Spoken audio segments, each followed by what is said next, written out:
Love this podcast? Support it and sponsor today. Simply head to ozcastnetwork.com for details.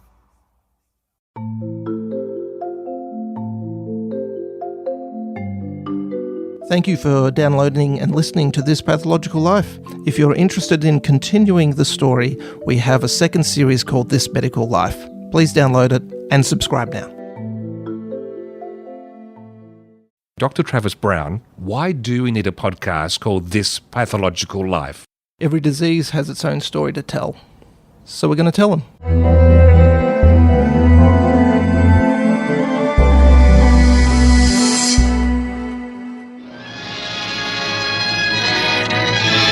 Bradford faces a grim situation. The peril of smallpox lies over the city. No one can tell at this stage whether it will be checked.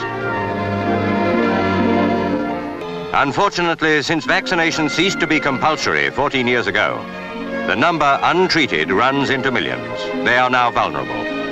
Realizing the position, thousands in other cities are following Bradford's example. To be vaccinated is the only protection. Clearly, the peril is recognized by the majority of people. The spread of smallpox must be prevented. So I'm going to ask you a question, Steve. Now, let's just assume there's no time, it's not laws, whatever. You have some land and I want to come get it. Right. Now, I'm willing to do anything. In fact, I'm going to kill you for it. Okay. This is off to a great start. Is there a right way or a wrong way for me to kill you to get it? Or, let's put it a different way. Is there a worse way for me to kill you than other ways? If I stab you, shoot you, poison you, or is it all the same? I must say, at this point, I'm worried about what this pathological life does to you. But I would say an honourable way, a duel would be a good thing to go sneaking up. That gives you a chance. No. No, okay. So where are you going with this? Okay, so our story starts in 1763. There's several Native American tribes laying siege to an outpost in Fort Pitt, which is modern-day downtown Pittsburgh in Pennsylvania. The colonists and local traders are stuck and hiding within the fort. But there's also an outbreak of smallpox within the fort. Now, there is some correspondence from the higher ranks outside the fort, theorising about what they could do. Could it not be contrived to send the smallpox among those disaffected tribes of Indians? We must, on this occasion, use every stratagem in our power to reduce them. A very English-sounding member of the fort. Now, there are lots of rumours, historical rumours, that smallpox was used as a weapon to try and reduce the Indians, families, everything like that. I can only find one firm piece of evidence that a trader, who was also a militia captain by the name of William Trent, who was negotiating at the time with Native American diplomats, when he wrote in his journal, "Out of regard to them, we gave them 2 blankets and a handkerchief out of the smallpox hospital. I hope it will have the desired effect." But this is the only evidence I have that it happened. And I was trying to work out, when you're in the territory of massacres and genocide, is there a scale of badness, a scale of evilness? Or can you actually cap a ceiling and just say it's all bad? Is this worse than them just killing them?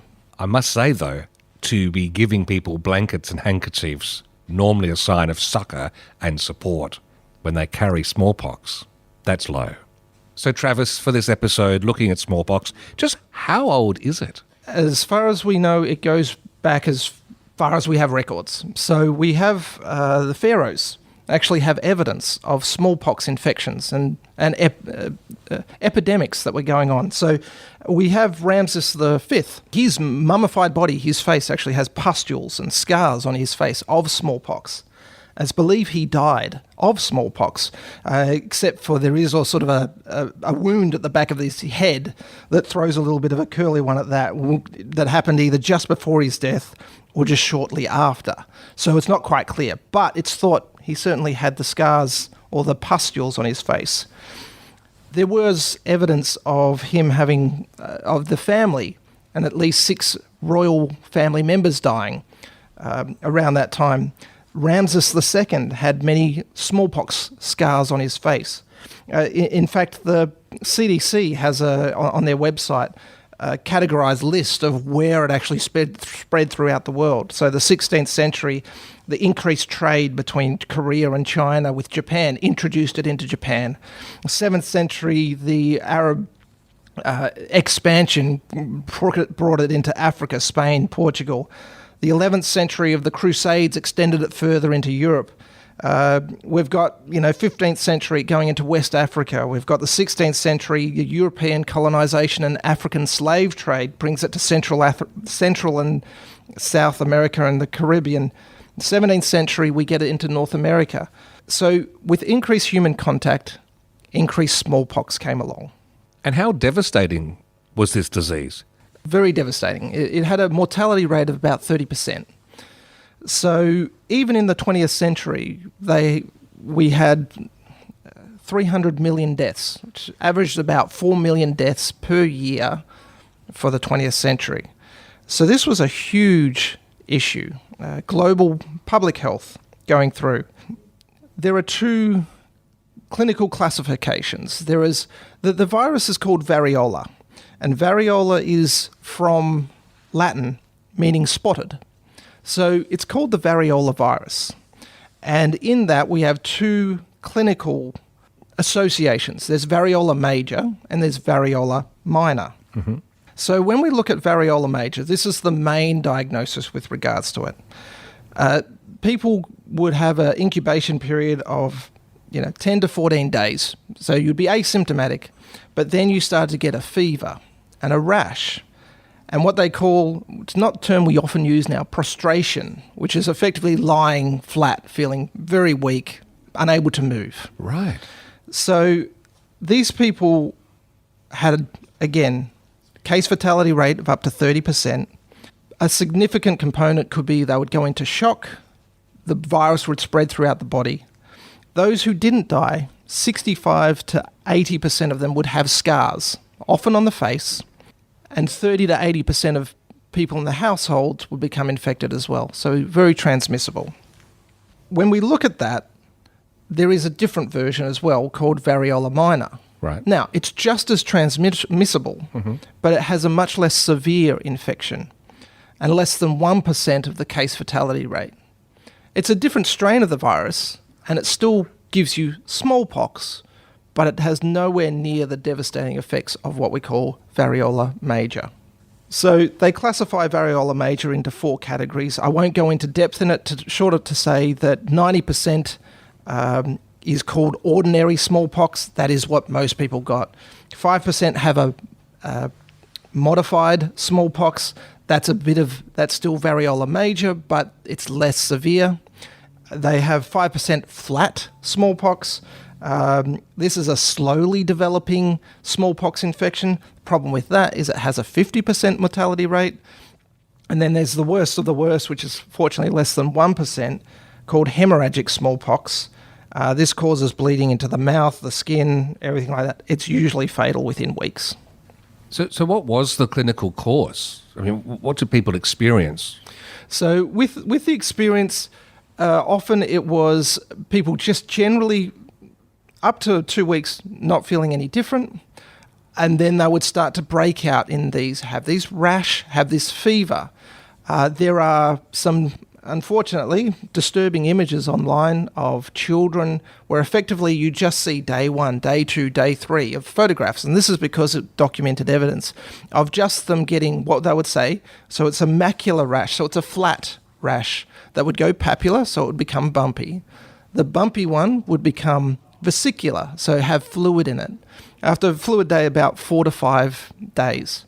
And then at day 7, they would become pustules. So pustules meaning get pus in it, become cloudy, and then often that would break and then become scabs, and then they have chances of a secondary infection with regards to that because you've got open skinned wounds at that time.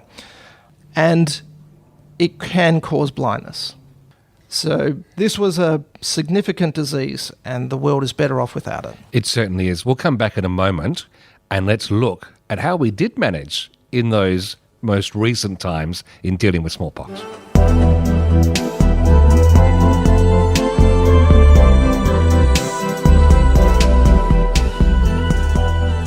Welcome to the exploration of concepts and controversies in modern medicine. One of a series of programs dedicated to examining the uncertain, candidly recognizing that much of today's teaching is necessarily based upon opinion, and that the opinions of eminent physicians in a given field vary widely. My name is Dr. John Neff, Assistant Professor of Pediatrics at Johns Hopkins. It is my feeling that it is no longer necessary to perform routine preschool or infant smallpox vaccination. I'm Samuel Katz, Professor and Chairman of the Department of Pediatrics at Duke University. I believe that our nation's freedom from smallpox rests upon the widespread use of smallpox vaccine. So, Travers, as you said before the break, we don't have to worry about smallpox as much now. But in those early days, how did the medical fraternity manage before vaccines? So the short answer is they actually managed very well.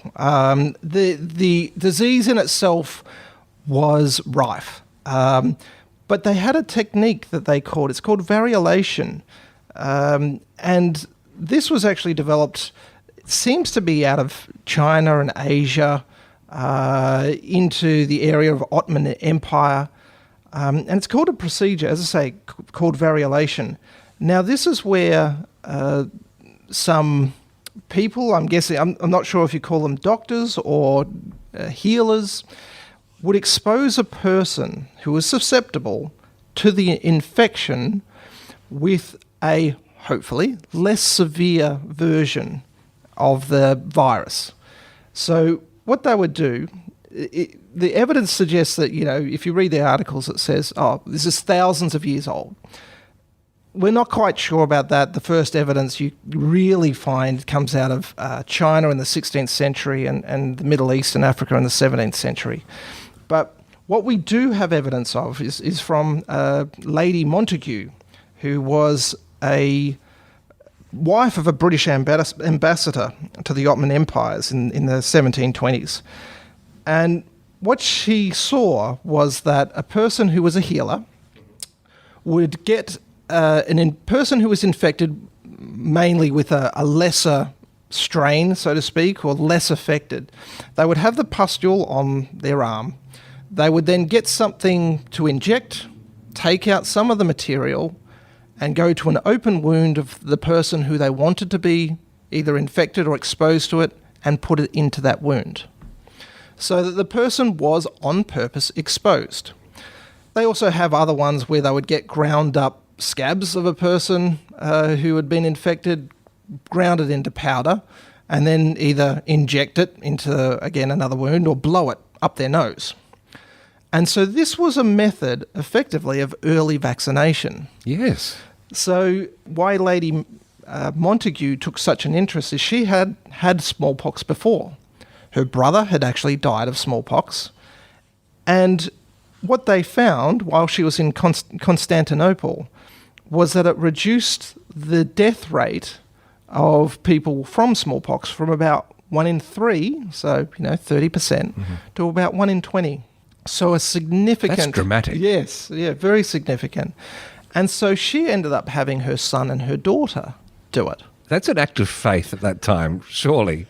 Look, it's remarkable, and this story gets even more amazing when we dig into it. She ended up convincing her husband, who was Lord Montagu, and the Prince of Wales at the time, that this was a procedure worth investigating more. So, what do you do in these times? Well, you get 6 prisoners on death row to say you're going to volunteer, or maybe they volunteered, we're not quite sure. And unfortunately, some of the volunteers also include orphans, where they did this variolation experiment. They got exposed to a virus, and then they were exposed to the full strain of smallpox. However they did that, and none of them got it. So they were fortunate. Like, it's one of those things where I sort of amused and thought, oh, no, geez, and then they've got death row anyway. But they were actually... They were pardoned. They were pardoned. They were given their freedom. But it wasn't without its risks. And so we even have an example of King George III in 1783, whose 4-year-old son Octavius had this procedure. But he ended up dying. Right, which in the early days of experimentation with vaccinations, this is part of us learning safety. Now, of course, I wouldn't expect the king's son to be involved in milking cows or anything like of that ilk. He would have lived a very charmed life. But isn't there some link between cowpox and milkmaids? There are, and this is where the most prominent person in the literature is what most people have come across, is Edward Jenner. He wrote in 1798 in Inquiry. It's the most famous one of them all. He had 23 detailed case studies with experiments where he mapped out the linkage between people who were exposed to cowpox. So cowpox is, you would get these pretty much little vesicles that would become ulcers, just like on, pox from smallpox, on the udders of cows. And then milkmaids, who is their job to milk the cow, they would be milking the cow, but they would get these similar lesions transferred from the udders to their hand. However, these people seem to be protected against smallpox. Interesting thing about this is Edward Jenner isn't the only person who have noticed this. We have accounts of a farmer about over 20 years earlier. He was from Dorset in the UK. His name was Benjamin Jesty, and he noticed the same thing, that milkmaids had a reduced infection rate to smallpox, and they were able to care for smallpox patients without getting the infection themselves. So he saw this and thought, well, let's test it. So he got his wife and his son. Of course.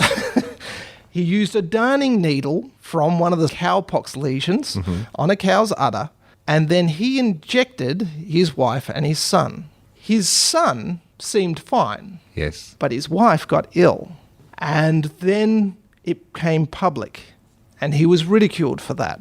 Effectively, it was said, not only did he try and make his family ill by risking their health, they were probably going to grow horns as well. Yes, gosh. Now, the interesting thing is Edward Jenner and himself, even after he had published that, was still ridiculed by the press, and there is literature of other people recognising this in Europe, but Edward Jenner gets the monumental amount of credit. And the lesson I take away from this is never be the partner or child of a monumental figure from medical history. Well, that's the thing. The interesting thing about that is it's probably good not to be the gardener of a monumental figure, because his most famous case is actually that of Sarah Nelms, who was a milkmaid at the time, and James Phipps, who's an 8-year-old boy and was the son of Edward Jenner's gardener. Okay. Sarah had a lesion on her hand, and he then took the material from the lesion, put 2 cuts on James's arm, and put the material in that arm. James had some minor swelling, fever, and a few chills, but otherwise recovered. 6 weeks later, Edward injects James with full-blown smallpox. And? There was... He noted no disease followed. It was an interesting success, but still one of those ones where it's just like, I'm amazed it happened. Now, there is a nice part to that story. When James Phipps was newlywed many, many, many years later, Edward Jenner bought a house in the village as a gift of thank you. I'm not quite sure if that makes up for it. Still. Well, there's a tip for a little reward for medical trials these days, isn't it? I'd do it if I got a house out of it. So they knew it worked, but they didn't know why. And so what we know now that they didn't know was the Variola virus. So it's a DNA virus. And when we think about it, it's actually quite a large virus. And this is a hard area to try and conceptualize. But when we measure things, it's measuring in what we call initially millimeters, micrometers. And so when you look at it, you have 1 meter is 1,000 millimeters. But then when we get from a millimeter going down, it's 1 millimeter is 1,000 micrometers, then a million nanometers. And so when we talk about viruses, often we're talking about nanometers. I'll try and say this as best I can. When we're looking at the virus, the size of it, if we lay it end to end, 2,200 viruses will fit in a millimeter. Now, we're not talking three-dimensional, just end to end. So that's now it's actually quite a large virus. If we put bacteria in there, let's say the average bacterium is about 2 micromillimeters, you'll fit about 500 bacteria in that. And that's why under the light microscope, when we've got a 400 times magnification, you can actually see they're small, but you can see microbes with regards to bacteria. But there's no hope of finding any viruses. And it wasn't until the electron microscopy came across when things are so small that we then were able to see the virus. So what do we know about the virus? It's a large brick shape. It's double-stranded DNA, and it's got what we call an envelope around it. It falls into what we call the genus of orthopox virus. And then one step down from that, when we talk about species, so a smallpox or the variola virus, the species of that has relations in that of monkeypox, cowpox, and vaccinia. So the genus is orthopox virus. In that, the species of those viruses in that collection, we have variola virus, smallpox, and cowpox, which are very closely related. So if you're exposed to one, the antibodies that you produce will most likely protect you because it's such a similar virus in structure and way from what they were doing. This is early vaccination. Primitive and a little bit scary, but that's what they were doing. Something that looks so similar will probably provide you with protection. They didn't know that's what they were doing, but that's what they were doing. Wow. And now many of us are thankful smallpox has been eradicated, or has it? We'll come back in just a moment.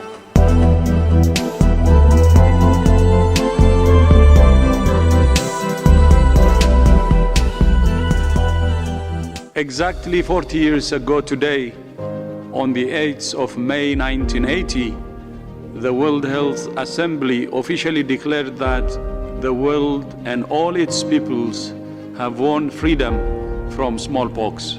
Smallpox is the first and to date the only human disease to be eradicated globally. Until it was wiped out, smallpox had plagued humanity for at least 3,000 years, killing 300 million people in the 20th century alone. Its eradication stands at the greatest public health triumph in history. As the world confronts the COVID-19 pandemic, humanity's victory over smallpox is a reminder of what's possible when nations come together to fight a common health threat. So let's bring the story of smallpox to some sort of closure, or variola virus, as I know we should be referring to it as. There are actually specimens of that still in existence somewhere on this planet. Whereabouts? There's 2 places. So once all the programs was going through, there was 4 places initially in the 1980s. There was 4 stocks that had it. There was the US, there was England, Russia, and South Africa. So these guys kept the stocks of the virus. A few years later, though, England and South Africa, so in 1984, either destroyed their stocks or transferred it to an approved facility, which was either the CDC in Atlanta, Georgia in the US, or the State Research Center of Virology and Biotechnology of Vector Institute in, now let me say this correctly, Koltsova in Russia. So these now are the 2 institutions that have stores of the variola virus. So there are stores that we have around the world of vaccine. The vaccine is actually, again, when we were talking about the family, the genus and the species, the vaccine's made from another associated virus, the vaccinia virus, which again closely resembles, seems to have no real side effect, short of every once in a while you can have a very severe reaction to it, but unfortunately there is always that case, very small percentage that people have a reaction, but yes, they are the two. It's hard to know what to think of that. Yes, it makes me a little bit nervous in the current climate that they're the two nation states that have stock of this. But if we just look back to when, or maybe the world was or wasn't more harmonious, this eradication program to eradicate smallpox, that would not have been a cheap exercise. It wasn't, and the eradication actually started planning. The World Health Organization wanted to eradicate it in 1959. At that time, there'd been up to 3 generations of vaccines as it develops to get more refined, better, less side effects, but the problem was it was plagued by lack of funds, personnel, commitment from countries, and even shortages of, vaccination donations. But what we found is over time, certain countries started to eradicate it on their own volition. So in North America, it got rid of, was in 1952, so that was before the WHO claimed, in Europe in 1953, South America in 1971, Asia in 1975, and Africa in 1977. So, and their definition was they had some pretty rigorous testing to do it, identify a case. So to be designated as, country-free, it had to be no cases for 2 years. Mm-hmm. And they were able to get there. Hello, it's Travis here. During the original recording of this episode, I misquoted the cost of the eradication program, so I'm here to correct the record. The total cost of the program from 1967 to 1979 was estimated around $300 million US. Now, back to the episode. The equivalent cost from 1970s to now would be about $1 billion. Which we need a big figure, like a Bill Gates or someone like that to step up to the plate. It's interesting because you look at then the donations to the World Health Organization. The top one at the moment, US for over $100 million, China for $50 million. These are the donations happening this year, and clearly we're in different circumstances now. We are, but I want to look into the future because the world is poised again. COVID-19 at the time of recording, talk about vaccine being hunted for to be developed and hopefully to be in place worldwide. Do you think, knowing what you know, that we have what it takes as a human species to do to COVID-19 what we've done with smallpox? The answer is I don't know. The optimistic side of me says yes, we could do it. The other side of me says, well, we still have polio about. There's 3 countries where polio still exists. That's Pakistan, Afghanistan, and Nigeria. This is a disease that is devastating. Most countries have eradicated it. There is a very effective vaccine. Even the World Health Organization, their budget of 2020, 2021, have about $890 million put aside for that eradication program. But it's still not eradicated. The interesting thing for me with regards to COVID is it will depend on how effective the vaccine is, whether you can eradicate it. But for the most part, for the majority of the population, it's actually not a severe illness. So people will feel unwell. They may not even feel unwell, in which case the people who are most at risk will probably be the people targeted to try and protection for the vaccine. But then everyone else will probably either get a mild form of it. So from my perspective, I don't think COVID will be eradicated, probably because for the vast majority of the population, it might be nothing to a mild nuisance. It's just for those people who are at risk, it could be a really severe illness and potentially fatal. I think the protection will go for the people who have those risks. Do you think we have it in us as a society, as governments, as everyone looking at it, that this achievement could be done again? I'd like to think we could, but we have a little way to go.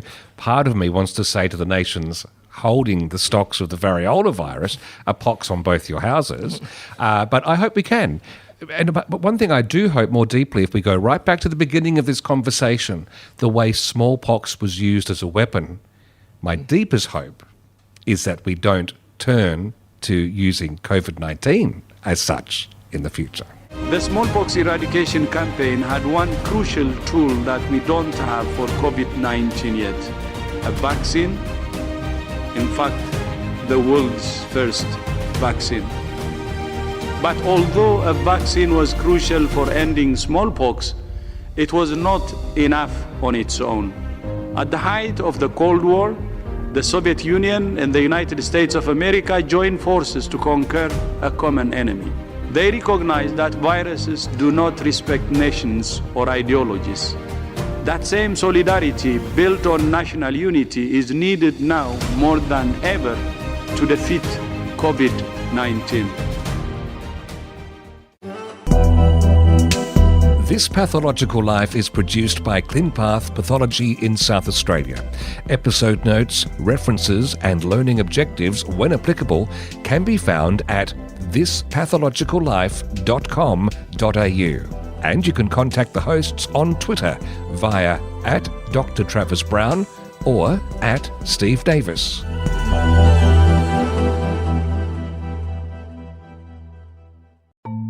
Thanks again for listening, and just a reminder, if you haven't done it yet, have a quick search in your podcast app for our second series, This Medical Life. Dr. Travis Brown has rolled up some extra guests, some extra topics, and we continue the story there, and we'd love to have you along. Love this podcast? Support it and sponsor today. Simply head to AuscastNetwork.com for details.